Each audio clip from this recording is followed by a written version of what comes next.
Welcome back to BBC World News America. We will do what it takes. That was President Obama's pledge to the people of Haiti today, and he's sending his Secretary of State, Hillary Clinton, there tomorrow to help make that promise real. He's also sending troops, thousands of them. Some have arrived already and others are on their way. Their priorities are to provide security and make sure aid gets to the millions who need it. But as David Schuchman reports, there are still huge logistical challenges. 3 days after the earthquake, and the stunned survivors of this broken country plead for help more urgently than ever. Aid still isn't reaching those who need it, but tonight the promises were repeated. The scale of the devastation is extraordinary, as I think all of us are seeing on television, and the losses are heartbreaking. I pledged America's continued commitment to the government and the people of Haiti. Rescue teams are now arriving, but the airport at Port-au-Prince is the only way in, and it's become a bottleneck. The control tower was damaged. The one runway, luckily, is open. The challenge as the aid effort gathers pace is turning goodwill into real help on the ground in Haiti. So far, donations of about £245 million have been pledged. Some 30 countries are responding, with the United States taking the lead, deploying a growing number of forces. Warships, including an aircraft carrier with 19 helicopters, a floating hospital due late next week, and more than 5,000 soldiers and Marines, the first are there already. But there are many difficult challenges ahead. The port is damaged and closed to large ships. The airport, with its one runway, isn't nearly big enough. And many key roads are destroyed. Now, this is the UN's latest satellite picture, the red and orange circles marking the roads that are totally or partly blocked. So how about parachuting supplies? The Pentagon has ruled that out. Seems to me that without having any structure on the ground in terms of distribution, that an airdrop is simply going to lead to riots as people try and go after that stuff. There are UN soldiers there already, but there's a worrying lack of authority, which makes aid work all the harder. There is no system in Haiti at the moment. The government clearly is overwhelmed by what it faces. The UN team was a peacekeeping team. The UN needs to get experts in to make sure that the aid gets distributed quickly, and that is happening. And that's what the people of Haiti are waiting to see, that all the talk of aid will become reality. Containers lie scattered tonight at the ruined port, and just offshore, the first sight of the giant American aircraft carrier, the Carl Vinson, one sign of a global response. David Schuchman, BBC News. Well, when it comes to both the logistics of a huge military operation and the high-stakes diplomatic efforts being made to help Haiti, perhaps no one knows more than General Colin Powell. He served as chairman of the Joint Chiefs of Staff and as U.S. Secretary of State, and he joins us now in the studio, and I should add that you also know Haiti very well, General. Put your military hat on for a moment. From all the reports we're getting, and we heard it there in the programme, the aid which has arrived at the airport is not getting to the people on the streets of Port-au-Prince. What needs to happen to change that? Well, I've been through many exercises like this, both in peacetime, in hurricane relief, and in war, where you have to surge. You have to surge at the place you're coming from and get your troops together, the supplies together, and then fly them in. But getting them in isn't enough. That's wholesale distribution.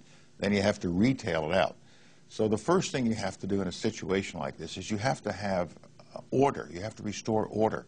The Haitian government has to be made to function again. The UN has to be made to function again. And the presence of the UN peacekeepers and with the arrival of American soldiers, I would say that the very first goal is to establish order. And only with order can you then start opening up the streets, clearing them, and bringing aid in and distributing the aid to where it is needed, and not just have a truck come into a neighborhood and the strongest ones go and grab the food off and steal everything. Right, but if you are surviving right now in Port-au-Prince, you haven't got time to wait for the establishment of an effective government, what's your alternative? You have to wait for it. No, without an effective government, whether it's the Haitian government, I'm not talking about having elections or anything, but you have to have a government that's functioning, President Powell and his cabinet, and at the same time the UN and United States forces and other forces can help with that establishment of order.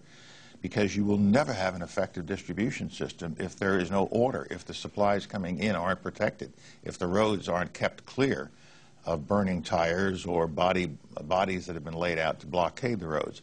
And so the surge has now started. It's been a little over 3 days. The surge has started. The supplies are coming. The money's coming. Organizations are coming in. It's going to this one place, the airport, which is the biggest constraint. But even if you had more runways at the airport, you've got to be able to get it out of the airport, protect the supplies that are going into the city, and make sure the supplies go to the right place. That requires order. You've spoken about the need for a long-term engagement now. Do you think that's really going to happen? There is a history of compassion and abandonment, particularly when it comes to Haiti. There is a history of compassion and abandonment, and there is also a history of putting a lot of aid into Haiti and a lot of commitment to Haiti that ends up not being used properly by the governments that have been in power in Haiti. And so it's going to be even more difficult this time to generate compassion, commitment, aid, and making sure it goes to the right place to rebuild the country. Because in a few weeks' time, order will be restored, the streets will be open, all of those people who died in this tragedy will have been buried, the hospitals will have taken care of the injured, and you will still be sitting there with a flattened city. But the chances are the rest of the world will forget about it, move on to another story. Is there anything that makes you think this time is going to be different? It remains to be seen. Nobody can answer that question.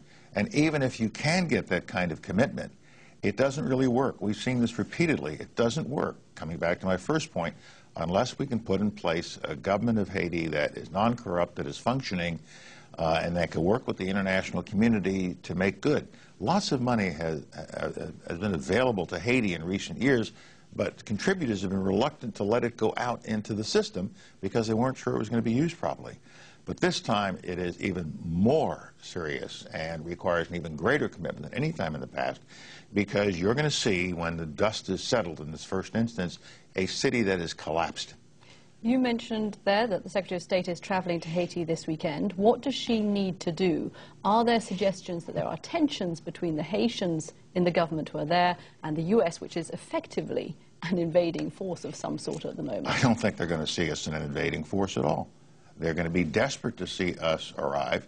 They know our soldiers. They know what our soldiers can do. Our soldiers have been in Haiti many times in the course of Haiti's history, and I think they will be welcomed, and they will help restore order. The Haitian people will want order. Without that order, it's the strong men who will beat the women out of the way when it comes to distributing supplies. We'll steal those supplies. We have seen this happen. And so I think the Haitian people, especially those in greatest need, will welcome the sense of order that will be brought by U.S. and United Nations troops. You've mentioned, looking at the pictures of the palace, that you've been in that many palace. times. It must be devastating for you to see the country like that, particularly in a sense, given that in the last few years we had actually seen progress. For perhaps the first time in Haiti, in the last few years, there has been some progress. Not to say that it had turned a corner, but there had been some progress. And so this is a massive setback, not only a humanitarian tragedy, but a political and economic and social setback of incredible proportions. And my heart goes out to the Haitian people. They're wonderful people. They are family-oriented. They love life. And they have been dealt a bad hand for so many years. Their island has been deforested and destroyed. The wealth that the people had has been squandered by corrupt leaders. And they are in desperate need. And I hope that the world will not say, well, we've cleaned it up, we've done our job, let's go home. We have to stay for the long term, as President Obama has said. General Colin Powell, thank you so much for coming into the Thank you, studio. Kathy. Currently, hundreds of rescue teams are now rushing in to help the people in the quake zone, but tens of thousands of aid workers were already inside Haiti at the time of the quake. Anne MacDonald was one of them. A year ago today, she moved to Haiti to work for an organization affiliated with Cornell University, trying to fight the spread of HIV and AIDS. She was in Port-au-Prince when the quake hit on Tuesday. She's just got back this afternoon to the US, and she joins me now in the studio. Anne, thank you so much for coming in, and Thanks welcome for having home. me.